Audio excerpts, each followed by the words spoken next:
la voix du Christ roi. Vous saluez encore Shalom, Shalom de loin et de près, et partout où vous vous trouvez, dans la maison et partout. Nous sommes dans l'émission La voix du Christ roi, présentée par l'apôtre Emeraude Moussafiri, dans son thème capital, Jésus-Christ est Dieu, confirmé dans le Coran des musulmans et dans la Bible des chrétiens. Notre sous-thème, c'est: est-ce que Jésus-Christ est-il le fils de Dieu? Jésus-Christ est-il le fils de Dieu? Là, nous demandons au djinni dans le Coran et au djinni dans la Bible. Et nous allons demander aussi à Allah, et Dieu va conclure. Nous avons le Coran des musulmans et nous avons la Bible des chrétiens ou de l'humanité. Lisons d'abord le livre, le Coran des musulmans. Nous allons parler sur Sourate Djinn, versets 1 à 3. Dit: il m'a été révélé qu'un groupe de djinns prêtèrent l'oreille, puis dire: nous avons certes entendu une lecture coranique merveilleuse qui guide vers la droiture, et nous y avons cru, et nous n'associerons jamais personne à notre Seigneur. En vérité, notre Seigneur, que sa grandeur soit exaltée, ne s'est donné ni compagne ni enfant. Ça, c'est les djinns qui parlent maintenant dans le Coran. Qu'ils ont entendu une lecture merveilleuse qui guide vers le salut. Et dans ce salut-là, ils ont parlé que leur Dieu, Allah, n'a ni compagne ni enfant. Donc, ils ont parlé que leur Allah n'a ni femme ni enfant. Ça, c'est les djinns. Qui sont les djinns d'abord, leur origine? Les djinns, ce sont les démons de déchus. Ce sont les anges qui, dans les combats, ils étaient vraiment terrassés du ciel. Et quand ils sont tombés, ils sont appelés des anges déchus. Ils sont des démons. Maintenant, les démons sont subdivisés en de multiples groupes ou appellations. Ça, ce sont les djinns. Dans d'autres versions, ils appellent les démons. D'autres les appellent des esprits impurs. Ce sont toujours les djinns. Ici, les djinns dans le Coran, ils disent que non, leur Allah n'a pas de femmes ni les enfants. Allah n'a pas un enfant, n'a pas des enfants, ni de femmes. Mais demandons maintenant le même djinn dans la Bible. Qu'est-ce qu'ils disent, le même djinn dans la Bible? Et allons dans le livre du médecin Luc, qui était un disciple de l'apôtre Paul. Médecin Luc, il nous dit quoi? Oui. Disons le livre de Luc, médecin Luc, dans le chapitre 4, verset 41. Lisons. Des démons aussi sortirent de beaucoup de personnes en criant, en disant: tu es le fils de Dieu. Mais il est menacé, il ne leur permettait pas de parler parce qu'il savait qu'il était le Christ. Les démons maintenant dans la Bible, les démons maintenant appellent les djinns appellent Jésus fils de Dieu. Or dans le Coran, ils ont nié la négation, ils ont fait une négation que Allah n'a ni femme ni enfant. Mais dans la Bible de vie, dans la Bible et du salut, le même djinn confirme que Jésus est le fils de Dieu. Chose grave. Le même démon là, le même ange déchu, dans le Coran, dans le Coran, ils ont parlé que Allah n'a ni femme ni enfant. Mais dommage, chose grave, dans la Bible de l'humanité, dans la Bible du salut, là ils disent maintenant: Jésus, fils de Dieu, fils de Dieu, fils de Dieu. Ne nous chassez pas. Il supplie, maintenant il ne le supplie. Voilà. Maintenant pourquoi ça? Pourquoi? Disons, demandons maintenant à Allah, pourquoi cette complication? Pourquoi cette complication coranique? Pourquoi les mêmes djinns, les mêmes anges déchus nous présentent Jésus en double facette? Ici, il n'est pas fils de Dieu, et Dieu n'a pas mis au monde. Ah, c'est quoi? Oui, ouvrons encore le livre le Coran des musulmans. Sourate 14, verset 4. Pourquoi cette négation? Pourquoi cette complication? Pourquoi? Ça vient de qui? Pourquoi dans la Bible il n'y a pas la complication? Il est la vérité. Mais maintenant, voyons. Balançons les choses entre le Coran et la Bible. Qui dit la vérité? Est-ce que Jésus est-il le Fils ou ne l'est pas? Demandons maintenant au Coran.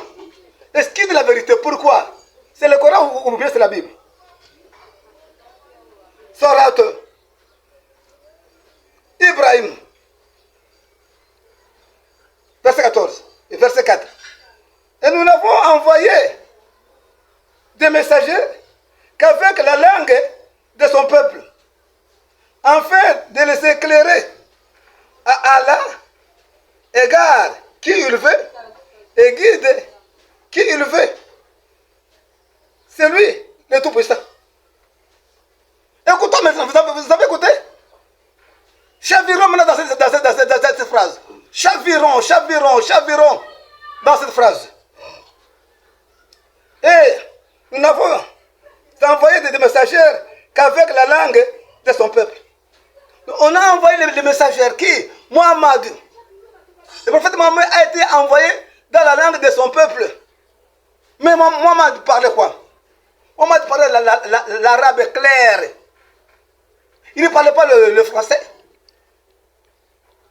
ni l'anglais, ni le swahili, ni le chiroba, ni l'espagnol, ni le kikongo. Mais il était envoyé dans la langue de son peuple. Des messagers qu'avec la langue de son peuple. Mais comment il est maintenant dans toutes les nations? Or, lui, sa mission a été définie, a été déterminée. C'est là où est la langue de son peuple. Comme lui était arabe, sa mission a été définie, c'est dans le peuple arabe. Mais on est étonné comment cette langue, le plus limitée, cette religion est même dans d'autres langues qui n'est pas d'arabe. Vous voyez le mensonge, je pense maintenant à venir. Or, donc ils ont quitté maintenant les limites. Or, lui a été limité dans la langue de son peuple. Maintenant, il est maintenant chez les anglophones, chez les français, chez les téléphones. Il est maintenant dans toutes les nations. Or, leur émission n'a pas été dans toutes les nations, c'est dans les langues de son peuple. Il n'a pas été envoyé dans les langues des nations, sauf en Arabie. Oui. Pourquoi cela est venu? Pourquoi ils sont maintenant débordés? 4. Afin de les éclairer dans la mission que lui Allah a donnée à Mohammed, d'aller enseigner à son peuple dans leur langue. C'est afin qu'ils soient éclairés, qu'ils soient éveillés. Ok. Allah égare qui il veut. Allah égare qui il veut. Non, leur Allah égare qui il veut. Donc, ça commence déjà avec le djinn dans le Coran. Et il faut une négation que Jésus n'est pas le fils, que Allah n'a ni femme ni fils. Une négation. Pourquoi? Parce qu'Allah veut égarer qui il veut. Mais le même djinn, dans la Bible, il crie à haute voix, il confirme, il affirme que Jésus, c'est le Fils de Dieu. Les mêmes esprits-là, impurs, les mêmes démons, les mêmes esprits d'enfoutement.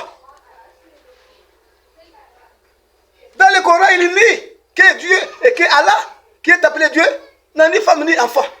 Mais les mêmes esprits-là, dans la Bible, il confirme que Dieu a un fils qui est Jésus. Et il dit que non, Allah égale qui il veut. Et vous les musulmans, vous restez à suivre un Allah, un Dieu qui égale qui il veut. Donc il vous égare pour aller à l'enfer. Et vous témoignez là, et vous trouvez la juste. Suivez quelqu'un qui égale qui il veut. Mais nous, notre Dieu, à sa mission, ce n'est pas d'égarer les gens, c'est de sauver. C'est pour cela qu'il a fait de nous des apôtres, des prophètes, des évangélistes, des pasteurs et des docteurs pour aller sauver, pour aller propager le salut, afin quiconque croit à lui ait la vie sauve, ait la vie éternelle. Mais votre Allah égare qui il veut. C'est pour ça que c'est une religion des égarés, une religion des insensés, une religion des gens qui se battent, qui tuent les gens. Ils croient qu'en tuant les gens, ils vont entrer au ciel. Maintenant, demandons maintenant à Dieu, est-ce que Dieu est vraiment, vous êtes sans enfant, Dieu, vous êtes sans enfant, parce que le Coran, qui est venu 6 siècles après Jésus, ils disent que non, toi tu n'as pas un fils. Maintenant, vous-même Dieu, le Tout-Puissant, parlez-nous de vous-même, de votre bouche, que nous puissions entendre et suivre et souligner, et que nos cœurs soient apaisés. Avez-vous un fils, oui ou non?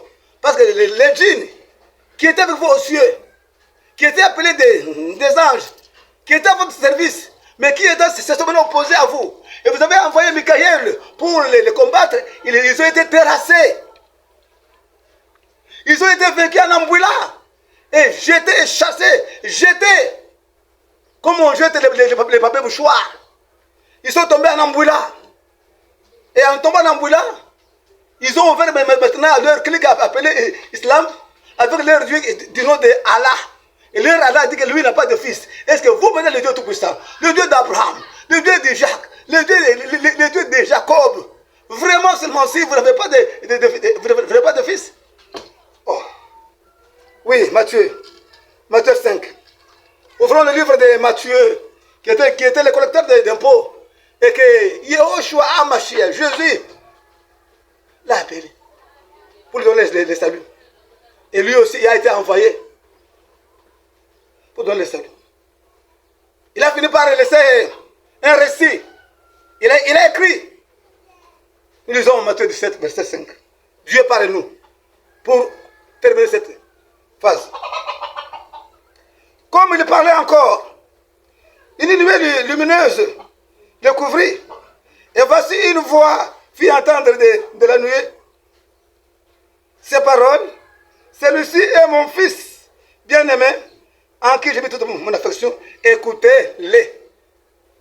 Écoutez maintenant le Dieu d'Abraham, le Dieu d'Isaac et de Jacob. Conclut.